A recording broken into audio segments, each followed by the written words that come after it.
Well, hi everyone. Welcome to the New England Racing Show, Channel 23 in Manchester, New Hampshire, also on YouTube, and I'm your host, Bill Sturgis.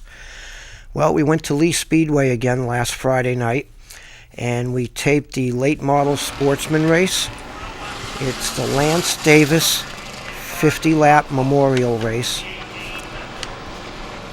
And those of you who don't know who Lance Davis is, I'm taking a quote from mainracing.com. Lance Davis, who passed away in September of '03 at the age of 42, was very popular with fans and competitors. A multi-time feature winner, Davis is fondly remembered by fellow competitors as a gentleman both on and off the track. His passing had a huge effect on the racing community, said track announcer John Spence. Lance was one of the best. If he didn't win, he had a strong finish, and Lance was good for racing. So this is the 10th year of his memorial race. And here they go. Late model Sportsman at Lee Speedway.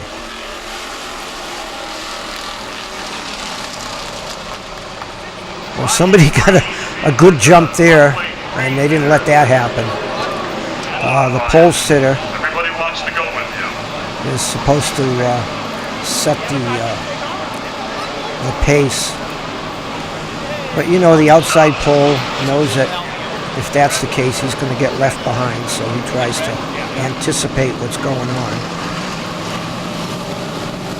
On the pole is 63, Nick Mignata.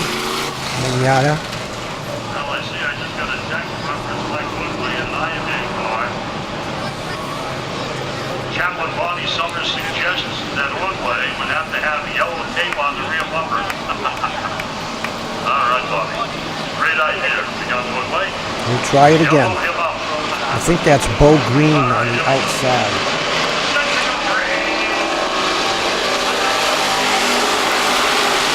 That's better.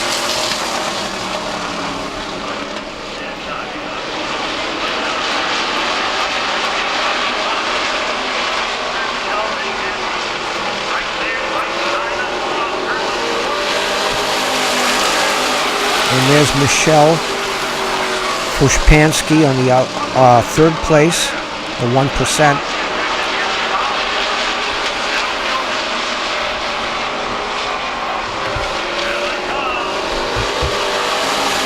It's tough to stay on the outside and pass at Lee. Got to have a really good car. Usually the outside will start going backwards if they can't get in, tucking behind the leader. Michelle left him an opening, so now he's going to get down there and take up second spot.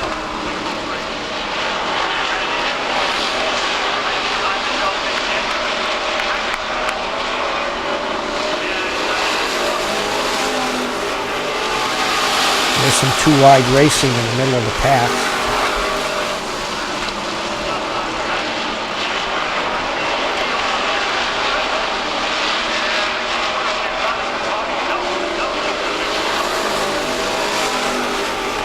Jimmy Russell in the 13. Ricky Porter in the 92.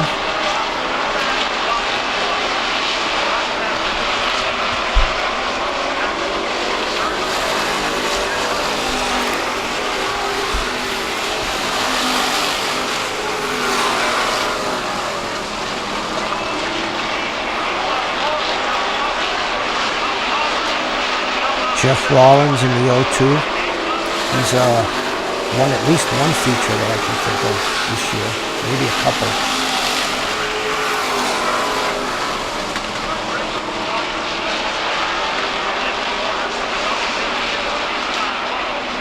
There's the leader getting a little space. Michelle had a good run going at the 1%. She's won a feature too.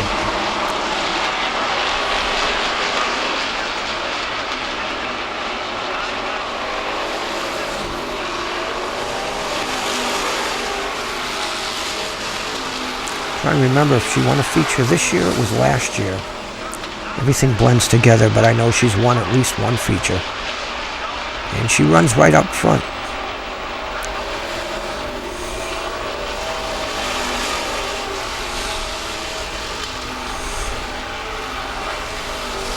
And Bo Green's leaving the door open for her on the bottom.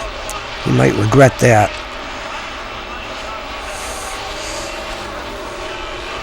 Or he's just being a gentleman, I don't know. There she is, side by side now. I think that's Ray Dinsmore, right behind them.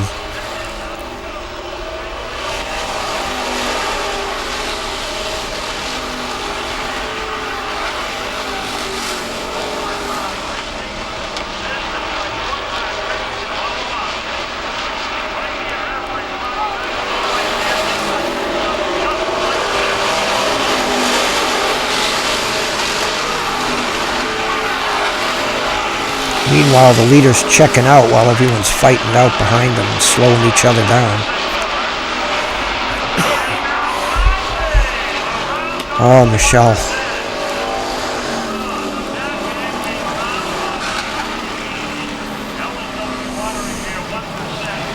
I think Bo took the air off the side of her car, and that's what caused her to spin around. At least that's what they say on NASCAR.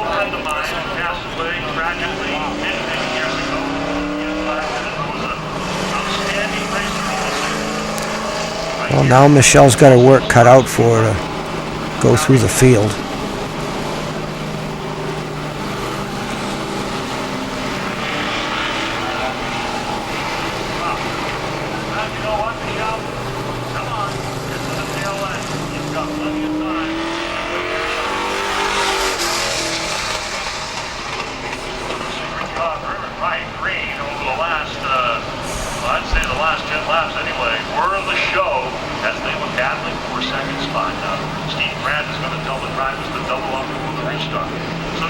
Lap 13 out of 50.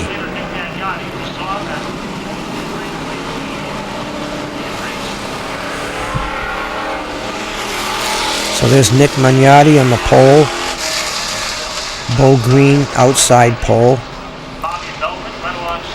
Ray Dinsmore third. Jimmy Russell fourth. Ricky Porter fifth. I think that's Bobby Melvin sixth.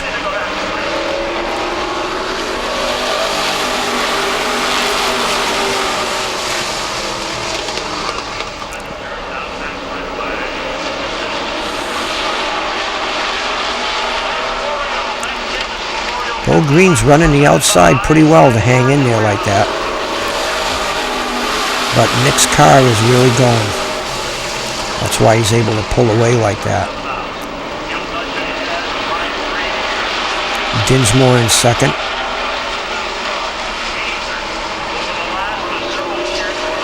Oh, Michelle into the wall. She didn't crash into anyone else. She just had to go right to avoid hitting somebody and ended up in the wall.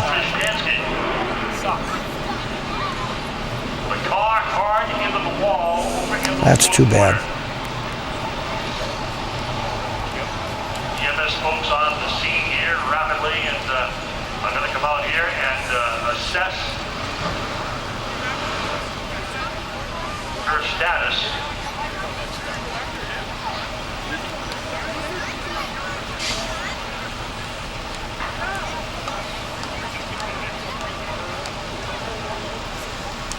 Okay, that's confirmed. Hard to see from our vantage point here, but it is definitely the 1% of Michelle Fiszpansky. She's out of the car. Well, they just confirmed that was Michelle in the car. We're confirming that Skip's towing on the scene. Her fire suit. Thumbs up to the crowd from Michelle Fiszpansky. She's okay. Wow, she was in the hunt here for a solid second run, and right in the thick of things before the previous yellow. What a difference a short amount of time this would make. It takes a couple of laps. Things get drastically changed for a competitor. That's the thing at Lee. If you make a mistake, you're going into the concrete ball. It's too bad that it's concrete like that all the way around. When they first reconfigured the track back in '84, they didn't have those walls in the corners, and Mike Douglas went off the second corner there in his super modified. Everyone ran over to see what happened to him, and he pulled back on the track right around there on the going into the third corner.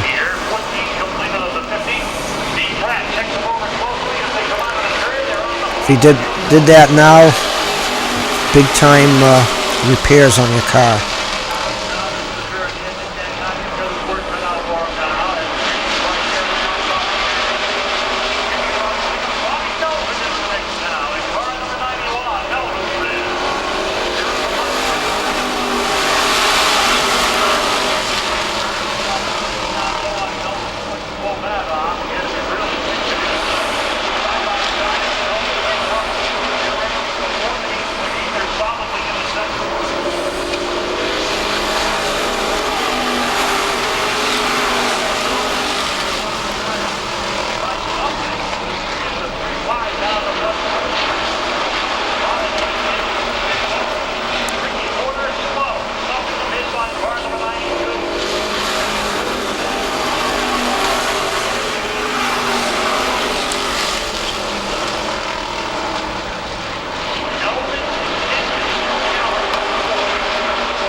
Just a little bit of running through the dirt there.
Nick Magnotti and Grant Athier in the 7 right behind him. So we finally get a battle for the lead, because Nick was running away from everyone on all the restarts, but Grant had to work his way through. They always start him in the back because he wins so much. And it's fun to watch him work his way through the pack.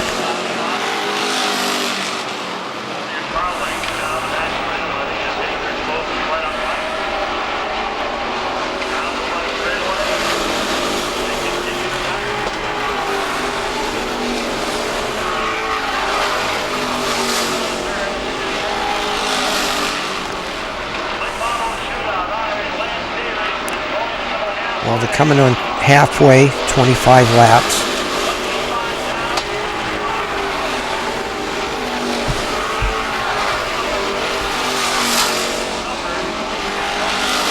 I'm sure Grant's sitting there waiting for Nick to make any kind of mistake, leave him a little bit of room. And Grant has the power to take advantage of that. Third place, Jimmy Russell, Jeff Rollins.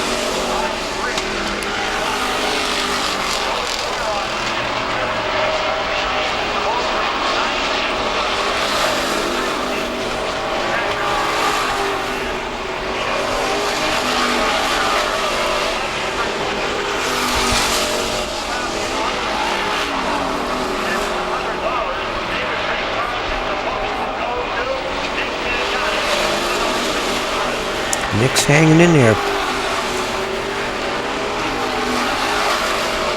Not many people can hold off Grant like that.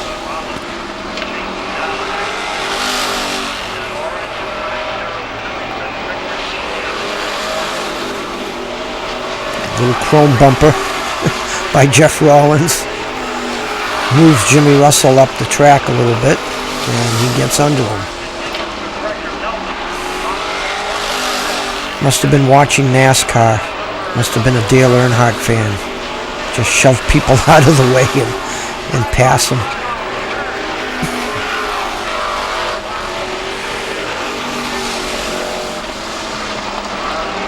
30 laps. I read a column yesterday from NASCAR about the Bristol race, and he was asking why didn't Casey Kane move Matt Kenseth out of the way to win the race, and Casey said he doesn't race like that. And the guy was kind of being critical of Casey Kane for not doing that, and I just couldn't understand that why you wouldn't be critical of somebody because they didn't drive dirty and wreck somebody so that they could win the race. And the guy was saying that, well, that's what Dale Earnhardt would have done. And yeah, I know he was a legend and everything, but he was really a dirty driver. He'd wreck people and just to win, and then when it happened to him, he was the biggest crybaby in the world. I've seen Ricky Rudd give it right back to him at, I believe, North Wilkesboro, and Earnhardt was crying after the race that they should have sat him down. So obviously we're not a big Dale Earnhardt fan, but I like the way Casey approaches things. And there's Jeff Rollins going off the track. I don't know if it was oil or water or what, but they throw the yellow because he's blocking the exit. Rollins looks like he may have overheated, maybe a hose let go or something, but it's very greasy out there.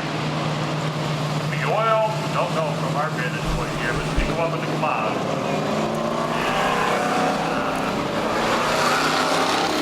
And who's that going off?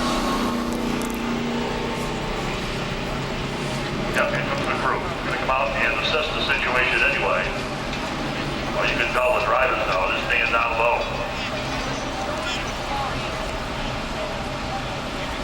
Got the upper portion of turn number 3 is going to need some attention here. Next Friday night, back to school night here at the Speedway. TV Rock for the youngsters, Michael Woodley Jr., you do not qualify.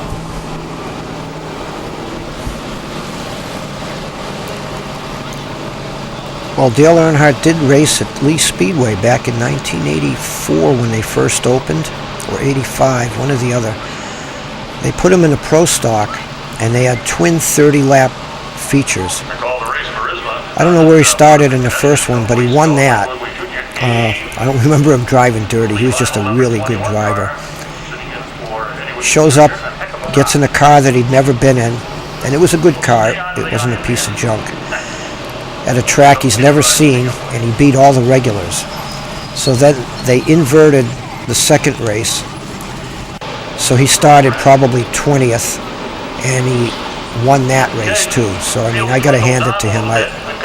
That's when he was driving the number 3 Wrangler car, the yellow and blue car, and he was a young guy then. And I was amazed at how good of a driver he was.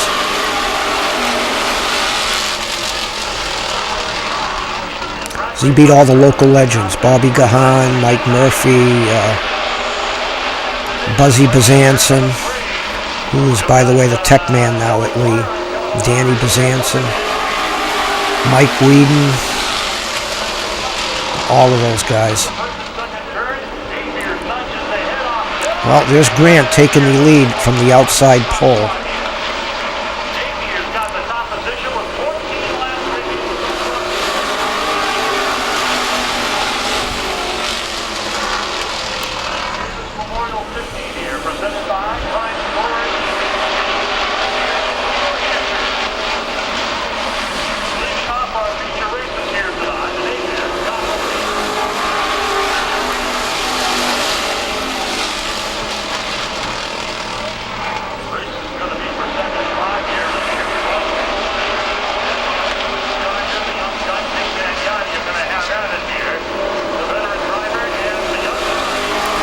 Well, there's Nick Magnotti and Jimmy Russell right behind him, putting the pressure on.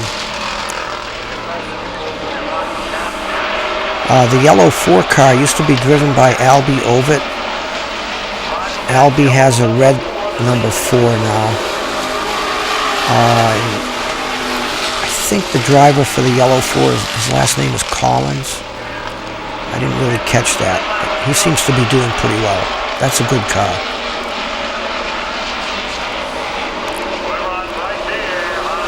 So Grant's probably watching in the mirror, make sure they don't get too close so they can work him over.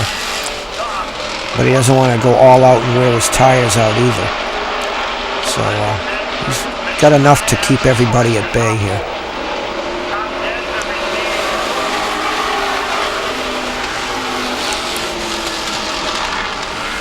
These late model Sportsmen, it's pretty much a late model. We're at lap 41, by the way. But with not a crate engine, they have a little more power, but they're running skinnier tires, so it's just a matter of getting the power to the ground. I think the frames are a little bit different.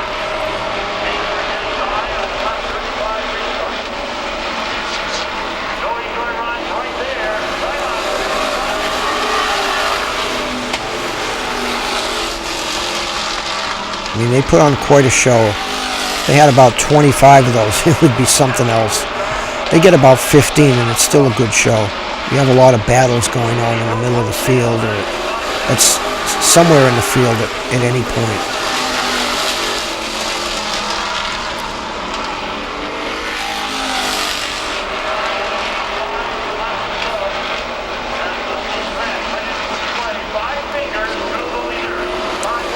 Five to go. He says he gave 5 fingers to the leader.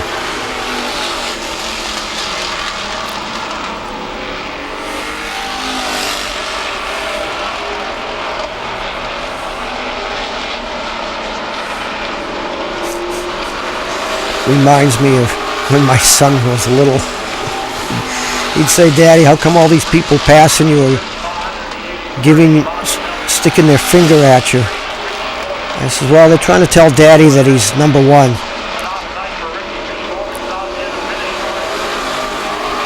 They actually believe that. I mean, what do you say to a 2-year-old?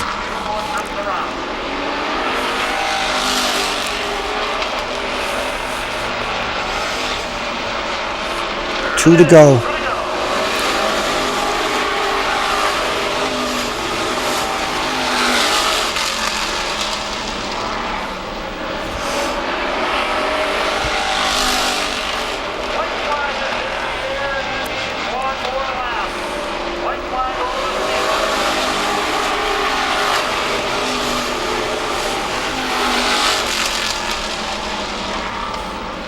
Well, Grant had them all covered again tonight.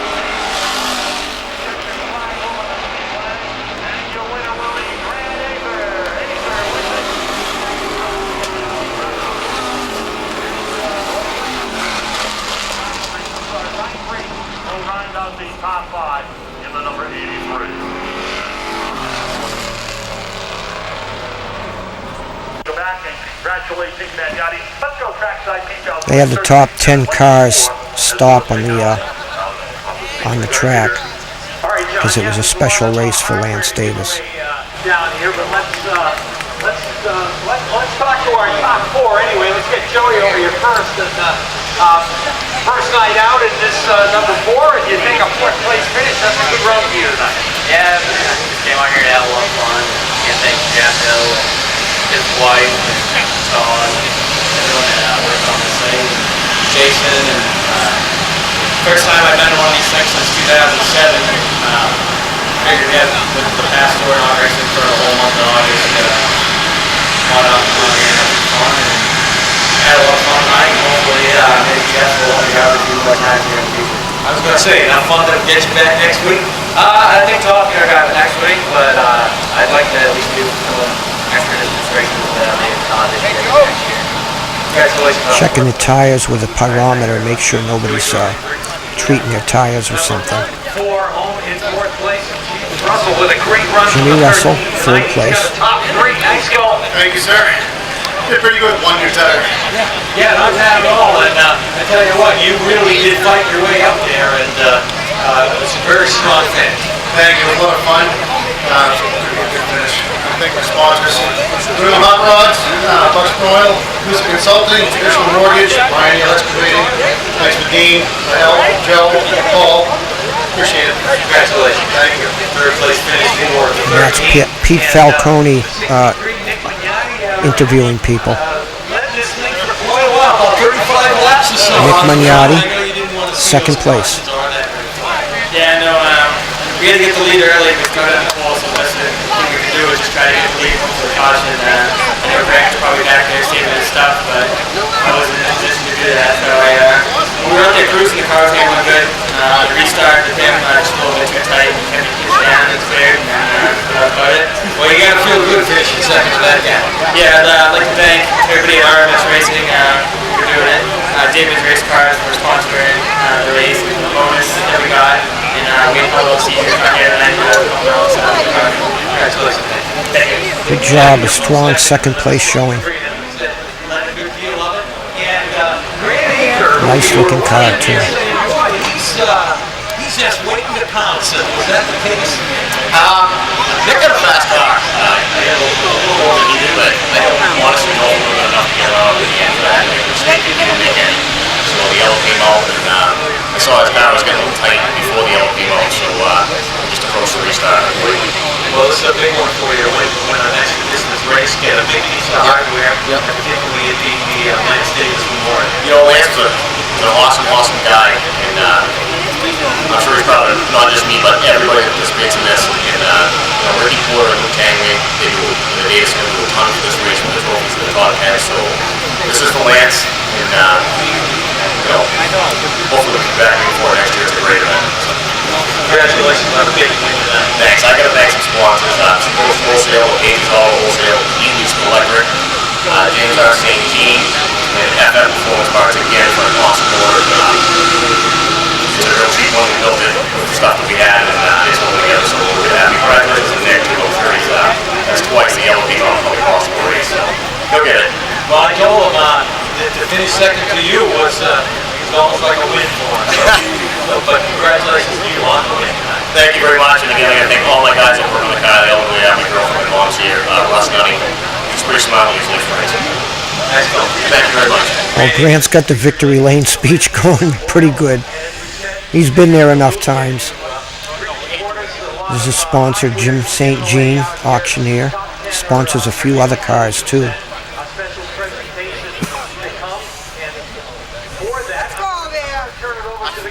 Like your favorite place to be is Victory Lane. Now he gets his whole family and his crew down there. Everyone loves to get in the picture. You know, they put in a lot of work during the week on these cars, and this is their little bit of a reward. So, well, nice to see that Grant Athier won, and they put on a pretty good show last Friday night. So we're going to be at Lee this Friday night also. Maybe we can show the hobby stocks. We haven't premiered them, and we'll try to do that. Or go to Star on Saturday, or both. But either way, we'll be back next week with some more racing action. Thanks for joining us.